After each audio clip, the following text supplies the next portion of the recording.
Longer winter break than usual because of the pandemic, but many SUNY schools kicking off the spring semester this week. So we want to welcome back SUNY Chancellor Jim Malatras now. Chancellor, thank you so much for joining us again. Oh, it looks like he might be on mute. I'm not sure. Let's see if we can get that figured out here. Well, Jeff, that is the 2020 thing of 2021 thing of the year. We're always muted, so I apologize. That's all right. We've all done it. Exactly, we sure have. So, of course, this storm kind of disrupting things, at least at some SUNY schools. But overall, how has the start been so far? A lot of emphasis on pre-arrival testing, weekly testing going forward. How's everything going so far? So, Jeff, you know, we always expect curveballs, and the major snowstorm in 40-something counties was nothing new for us. So as we're extending our start of our spring semester a little bit later, we're met with a snowstorm as we bring all of our students back, but it's going extraordinarily well. We're pre-testing all of our students. Our positivity rate is 0.3% as students come in. So it's been highly successful so far. Our students are really excited to be back, and we're looking forward to a really positive and productive spring semester. And I'm sure you don't want to make testing do this or you're in trouble, but you do have to have policies in place. So what happens if students are not testing regularly? What would happen to them?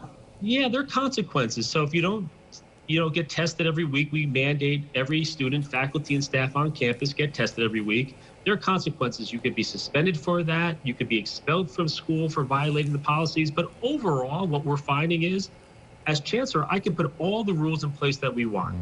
But it's all about individual responsibility. And our students are just happy to be back, and they want to be part of the solution. So there have been no problems on any of our campuses on testing or following the rules for compliance. It's been a really good thing to see. And I've talked to students all across our 64 campuses, and I've never run into a situation where they're like, we don't want to do any of this.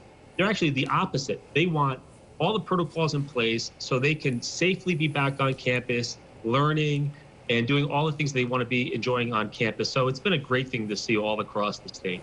How easy is the testing? Do you pick up a kit somewhere and go, bring it back? Do you have to stand in line for something? How easy is it to get done?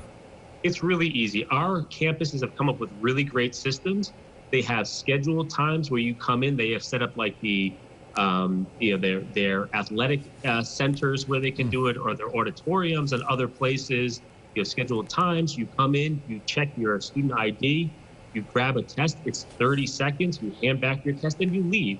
It's become a regular part of the process for all of our students. It doesn't take a lot of time.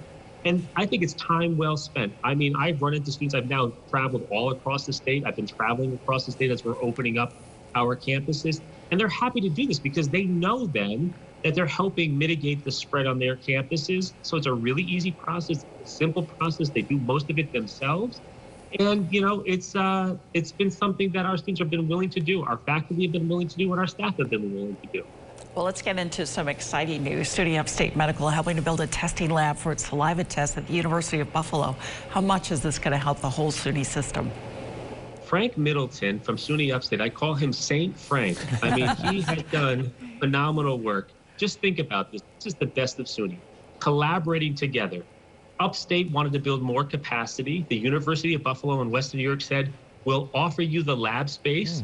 SUNY administration, my office, we put up some of the money to pay for some of the machines.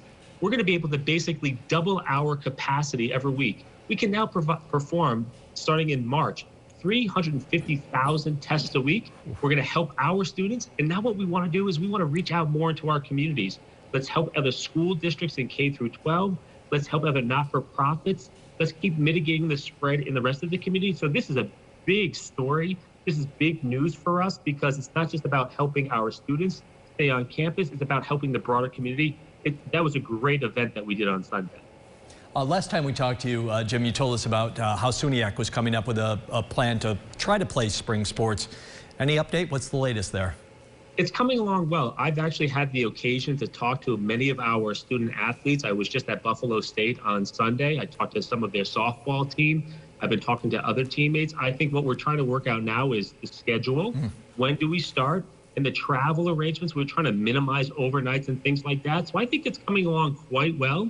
I think our students are providing input into the process, which has been really important because this isn't something that we want them to suffer through, right? Like, we don't want to make this so restrictive that they're not having fun. So we're trying to get their ideas and input into this as well. Our presidents of our college campuses have been phenomenal, our athletic directors. So I think we're going to have a plan in relative short order. And I am confident, even everything going on with COVID, I think we've shown that if we put the right protocols in place, like we've done at SUNY, we can actually have athletics this spring, and I'm really excited about that because I want to see those athletes back on the field again.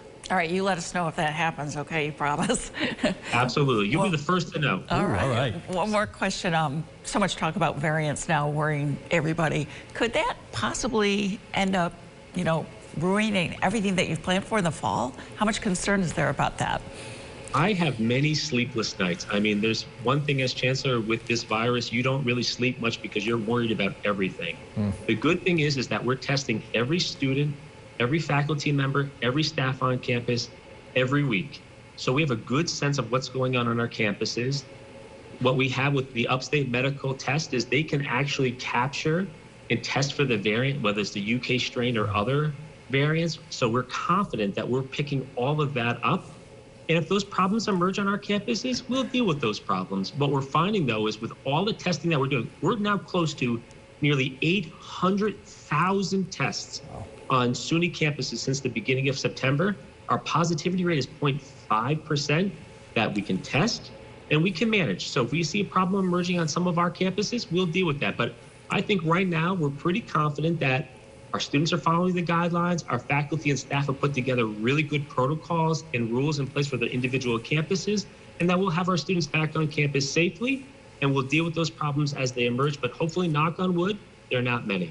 SUNY Chancellor Jim Malatras, can't thank you enough for joining us here again. We always appreciate you being with us. Thank you, sir.